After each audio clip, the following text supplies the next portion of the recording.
मुझे नहीं पता कल क्या होगा, इसका अंजाम क्या होगा। ये जो रिजीम चेंज ऑपरेशन हुआ पाकिस्तान में, सारे के सारे इसके बेनिफिशरी हैं।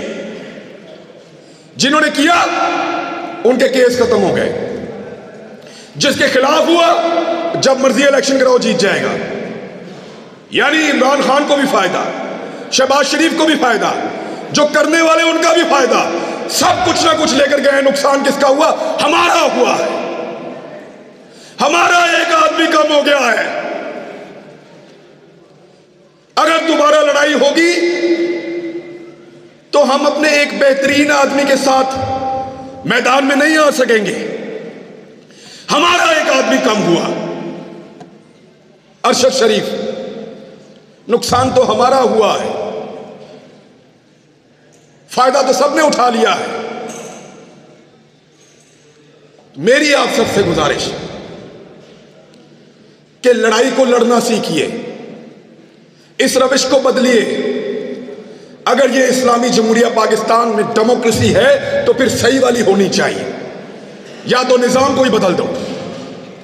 ये नहीं हो सकता कि आप दुनिया को पढ़ाएं कि पाकिस्तान में जमहूरियत है और जहां पे आप तमाशा लगा कर रखेंगे, 4 बंदे बैठेंगे और फैसला करेंगे और पूरा का पूरा निजाम बदल देंगे।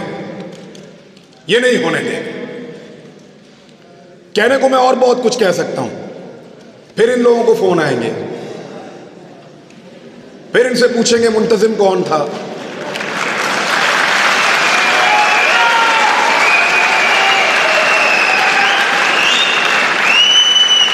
प्रोग्राम किसने करवाया, नौजवान कहां से आए थे, कोई कलदम तंजीम के बंदे तो नहीं थे। यानी फिर इस तरह के सवालात होंगे और हुए हैं। हम अपने दोस्तों और रिश्तेदारों से मिलने नहीं जा रहे,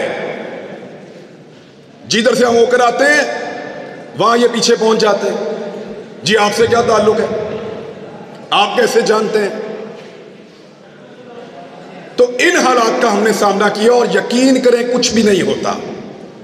थोड़ा सा मार सकते हैं, थोड़ा सा नंगा कर सकते हैं या जान ले सकते हैं, कुछ भी नहीं होता। मैंने अरशद शरीफ का जनाजा देखा है,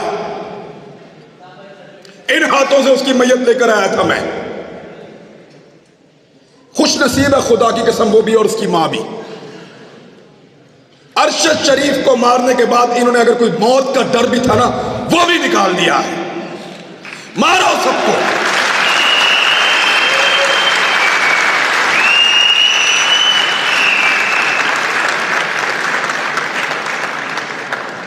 क्योंकि जब आपको इस बात का यकीन हो कि आप तारीख की दुरुस्त सिमत पे खड़े हैं, जब आपको यकीन हो कि आप जुल्म के खिलाफ खड़े हैं, तो फिर इससे कोई फर्क नहीं पड़ता कि आपके साथ क्या हो रहा है। मैं ये पहली दफा गिरफ्तार नहीं हुआ। एक छोटी सी चीज आपको बताता हूं, मैं पहले भी गिरफ्तार हुआ हूं मैं, लेकिन पहले मेरा दिल ही नहीं लगता था। एक लम्हे के लिए भी मेरा दिल करता था मैं अभी बाहर आ जाऊं, और इस मर्तबा मुझे परवाह भी नहीं थी ये जो मर्जी करें। जब आप किसी कॉज के साथ खड़े होते हैं, जब आपको लगता है कि आप जुल्म और जबर के खिलाफ खड़े हैं, तो फिर अल्लाह ताला भी आपको हौसला देता है, आपको इस्तकामत देता है और आपको सब्र देता है। मैंने सीखा इन दिनों में ये सारा कुछ।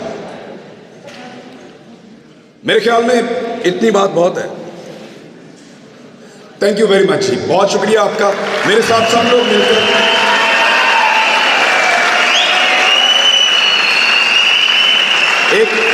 एक नारा लगाएं मेरे साथ सब मिलकर, ताकि हम जाते जाते गद्दारी के सर्टिफिकेट बांटने वालों को ये बताएं कि सिर्फ तुम ही मुहिब्बे वतन नहीं हो।